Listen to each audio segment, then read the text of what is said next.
بسم اللہ. اعوذ باللہ من الشیطان الرجیم. بسم اللہ الرحمن الرحیم. نحمدہ و نصلی علی رسول الکریم. آج کا موضوع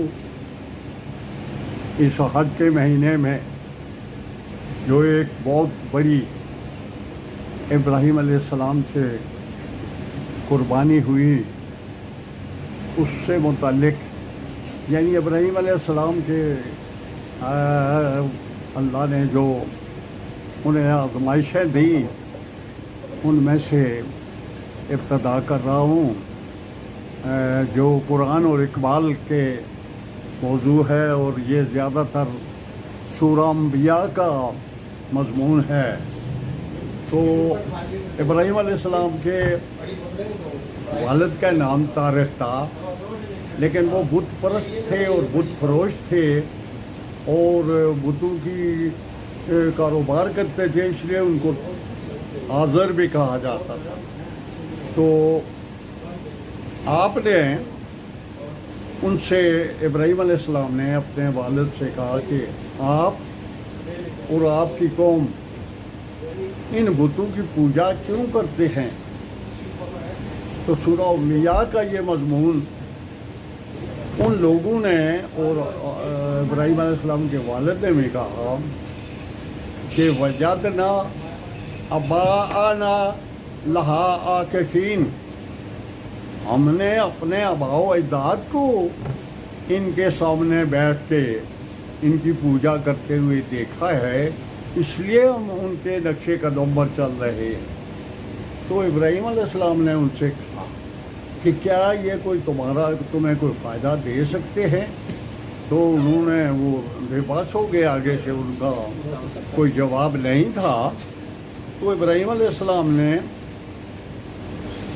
وَجَعَلَهُمْ جُزَازًا إِلَّا كَبِيرٌ، ابراہیم علیہ السلام نے ان بتوں کو سب کو توڑ دیا، وَجُزَازًا ان کی ٹکڑے ٹکڑے کر دیے، الا کبیر مگر سب سے بڑے کو چھوڑ دیا اور کو لاڑا اس کے کندھے پہ رکھ دیا.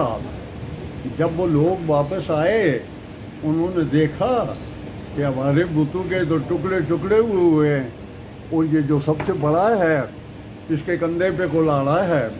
تو انہوں نے کہا کہ یہ وہی لڑکا ہے جو کہہ رہا تھا کہ میں تمہارے بتوں کے ساتھ ایسا کروں گا، تم یاد رکھو گے، یہ اسی نے کیا ہوگا. تو انہوں نے پھر ابراہیم علیہ السلام کو بلایا اور کہا کہ یہ آپ نے یہ کام کیوں کیا ہے؟ تو انہوں نے کہا آپ نے کیا ہے یا کسی اور نے کیا ہے، یا ہمیں تو پتہ چلتا ہے کہ آپ نے کیا. تو انہوں نے ان سے کہا کہ اسی اپنے بڑے بت سے پوچھو نا کہ یہ تم کو بتائے کہ یہ کام کس نے کیا ہے، یہ تمہارا خدا ہے. انہوں نے کہا کہ یہ تو بولتا نہیں ہے.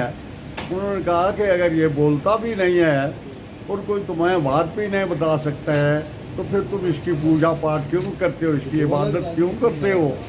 تو انہوں نے کہا جی یہ آگے سے ڈسکشن کر رہا ہے اور یہ آگے سے حجت کر رہا ہے، یہ مان نہیں رہا ہے. سب متفق ہو گئے کہ اس کو آگ میں جلا دیا جائے. تو یہ ابراہیم علیہ السلام اور نمرود کے آپس میں باتیں، اور نمرود کی قوم، اصل میں نمرود اس کو کہتے تھے جو بھی بابل اور اس علاقے کا ہیڈ ہوتا تھا یا بادشاہ ہوتا تھا. جیسے روم کے بادشاہوں کو کیسر کہتے تھے، کسی ایک کا نام نہیں ہوتا تھا، جو بھی بادشاہ ہوتا تھا اسے کیسر کہتے تھے. روم کے بادشاہوں کو کیسر کہتے تھے، اور ایران کے بادشاہوں کو کسرا کہتے تھے، چین کے بادشاہوں کو خاقان کہتے تھے، ترکی کے اور ہندوستان کے بادشاہوں کو سلطان کہتے تھے. تو اس طرح اچھا، اور پھر مصر اور اس کے جو بادشاہ ہوتے تھے انہیں فرعون کہتے تھے. یہ کسی ایک آدمی کا نام نہیں ہوتا تھا، جو بھی بادشاہ بنتا تھا اس کو یہ نام دیتے. تو اس طرح وہ جو اس وقت کا بادشاہ تھا اس کو نمرود کہتے تھے. پھر انہوں نے فیصلہ کر لیا کہ اس کو آگ میں جلا دیا جائے. تو پھر کیا ہوا کہ منجنیق پہ رکھا گیا. منجنیق وہ توپ ہوتی ہے جس سے پتھر پھینکتے تھے اگلے زمانے میں لڑائی میں. وہاں پہ رکھ کے ان کو جب پھینکنے لگے تو ان سے پہلے سورہ انبیاء کے الفاظ ہیں کہ حرکوہ وانصروا آلہاتکم، وحرکوہ اس کو جلا دو، وانصروا آلہاتکم اور تم اپنے الہوں کی، اپنے معبودوں کی مدد کرو. اپنے معبودوں کی مدد کرنے کے لیے تم اس ابراہیم کو جلا دو. تو اقبال یہاں کہتے ہیں کہ بے خطر کود پڑا آتش نمرود میں عشق، عقل ہے میں بے تماشا لب بام ابھی. عشق کے بارے میں اقبال نے بہت لکھا ہے. وہ سارا مضمون تو پیش نہیں کرتا، لیکن ایک آدھا آپ کو شعر اس کا بھی سنا دیتا ہوں کہ جب عشق سکھاتا ہے آداب خداگاہی، کھلتے ہیں غلاموں پہ اسرار شہنشاہی. عطار ہو رومی ہو رازی ہو غزالی ہو، کچھ ہاتھ نہیں آتا بے آہ سحر گاہی. اے طائر لاہوتی اس رزق سے موت اچھی، جس رزق سے آتی ہو پرواز میں کوتاہی. دارا و سکندر سے وہ مرد فقیر اولا، وہ جس کی فقیری میں بوئے عبداللہی. آئین جواں مرداں حق گوئی و بے باکی، اللہ کے شیروں کو آتی نہیں ربائی. تو یہ عشق جو ہے نا، عقل ہے میوے تماشا لب بام ابھی. عشق نے کہا چھلانگ لگا دو تو بے خطر کود پڑا آتش نمرود میں عشق. عقل کہتا ہے بھائی ٹھہر جا نہیں جل جاؤ گے، لیکن عشق نے کہا کہ چھلانگ لگا دو تو بے خطر. تو پھر کیا ہوا کہ اصل میں ابراہیم علیہ السلام وہ پیغمبر تھے جن کو اللہ نے بہت بڑی آزمائشوں میں ڈالا. ان کو پہلی آزمائش یہ تھی کہ ان کو آگ میں ڈالا گیا. دوسری آزمائش ان کی تھی کہ آپ کو حکم ہوا کہ اپنے اس بیٹے کو، اسماعیل بیٹے کو اور اس کی والدہ کو لکو دک صحرا میں چھوڑ کے آ جاؤ. اور اس وقت یہ مکہ کا سلسلہ اور یہ آبادی نہیں تھی، یہ بالکل صحرا تھا. اور یہ بھی ان کے لیے آزمائش تھی کہ بیٹے کو وہاں پہ جنگل میں اور صحرا میں چھوڑ کے آ جاؤ. اور تیسری آزمائش یہ تھی کہ آپ کو خواب میں دکھایا گیا کہ بیٹے کی قربانی دے دو. تو یہ تین بہت بڑی آزمائشیں تھیں جو ابراہیم علیہ السلام کو. تو اقبال لکھتے ہیں کہ آج بھی ہو جو ابراہیم کا ایمان پیدا، آگ کر سکتی ہے انداز گلستان پیدا. آگ ہے اولاد ابراہیم ہے نمرود ہے، کیا کسی کا پھر کسی کو امتحان مقصود ہے.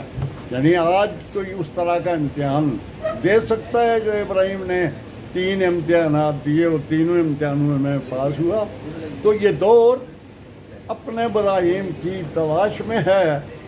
صنم کدا ہے جہاں لا الہ الا اللہ، وہ پوری نظم ہے نا کہ خودی کا سر نہاں لا الہ الا اللہ، خودی ہے تیرے فساں لا الہ الا اللہ. یہ دور اپنے ابراہیم کی تلاش میں ہے. صنم کدا ہے جہاں لا الہ الا اللہ. تو آگے اقبال لکھتے ہیں کہ ابراہیمی نظر پیدا مگر مشکل سے ہوتی ہے، ہوس چھپ چھپ کے سینوں میں بنا لیتی ہے تصویریں. تو اس کے بعد دوسرا موضوع یہ ہے کہ جب ابراہیم علیہ السلام خانہ کعبہ تعمیر کر رہے تھے اللہ کے حکم کے ساتھ، تو خانہ کعبہ کے تعمیر کرتے ہوئے دعائیں کر رہے تھے کہ اے اللہ اس کو میری اولاد کے ذریعے آباد کرنا اور اس کو برکت والا گھر بنانا. تو قرآن اس کے بارے میں کہتا ہے، سورہ آل عمران میں مضمون ہے کہ انا اول بیت وضع للناس للذی ببکۃ مبارکا وہدی للعالمین.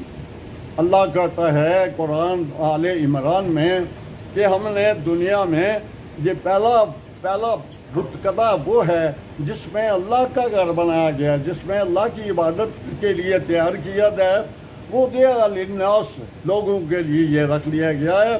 ببکہ تھا، مکہ کو عربی میں ببکہ، بکہ لفظ لکھا گیا ہے، مبارکم مہودن للعالمین، یہ مبارک ہے اور دنیا ساری کے لیے ہدایت ہے۔ تو اقبال لکھتے ہیں کہ دنیا کے بت کدوں میں پہلا وہ گھر خدا کا، ہم اس کے پاس ماں ہیں، وہ پاس ماں ہمارا، توحید کی امانت سینوں میں ہے ہمارے، آسان نہیں مٹانا نام و نشاں ہمارا، سالار کارواں ہے، حضور کے لیے کہتے ہیں سالار کارواں ہے، میر حجاز اپنا اس نام سے ہے باقی، آرام جاں ہمارا، وآخر دعوانا الحمدللہ رب العالمین۔